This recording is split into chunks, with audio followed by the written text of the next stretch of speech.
prediksi akan terjadinya resesi pada tahun 2023, menimbulkan banyak kekhawatiran, karena tidak hanya berdampak pada banyak negara secara global. Resesi juga mempengaruhi ekonomi domestik suatu negara, dan pada akhirnya resesi ini juga berdampak langsung pada penurunan semua aktivitas ekonomi keuangan perusahaan. Lapangan kerja berkurang, serta terjadi penurunan di sektor investasi.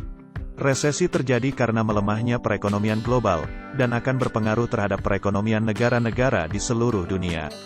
Resesi akan semakin kuat terjadi pada suatu negara, jika perekonomian negara tersebut sangat bergantung pada perekonomian global.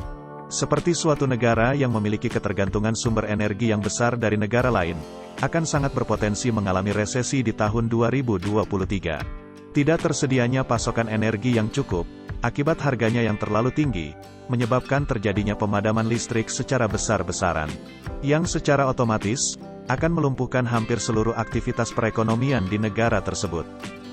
Resesi secara langsung dapat dilihat dengan terjadinya kenaikan harga secara tajam, atau disebut dengan inflasi. Inflasi menyebabkan daya beli masyarakat menjadi rendah atau menurun. Angka pengangguran yang tinggi, sehingga berdampak pada stabilitas keuangan negara. Secara global penyebab terjadinya penurunan pertumbuhan ekonomi dunia adalah perang antara Rusia dengan Ukraina, yang menyebabkan perdagangan sumber energi, pangan, pupuk, serta komoditas lainnya terganggu. Belum lagi, perang perdagangan antara Amerika Serikat dengan Tiongkok dalam berbagai aspek, hingga masalah politik kawasan Taiwan, serta negara OPEC Plus yang menjual minyak dengan harga yang tinggi. Lalu, bagaimana kita menjawab tantangan resesi yang diprediksi akan terjadi pada tahun 2023? Berikut, beberapa tips mengelola keuangan yang bisa dilakukan. Pertama, jangan panik. Walaupun resesi 2023 diprediksi akan terjadi di Indonesia, tidak perlu panik atau cemas secara berlebihan. Hal ini hanya akan menyebabkan terciptanya keputusan yang salah dalam bidang keuangan. Terjadi atau tidak terjadinya resesi adalah di luar kendali kita. Jika resesi dianggap sebagai ancaman belaka, akan memperburuk kondisi mental dan fisik. Anggap saja keadaan ini sebagai sebuah tantangan atau bahkan peluang agar hidup menjadi lebih baik. Dalam keadaan terpuruk, tidak semua sektor usaha ikut berjatuhan. Ada juga sektor lain yang tumbuh dengan pesat. Ketika pandemi COVID-19 terjadi, banyak usaha yang gulung tikar. Akan tetapi, di sisi lain, sektor usaha di bidang kesehatan bertumbuh dengan pesat. Selain itu, bidang teknologi juga mengalami pertumbuhan yang signifikan.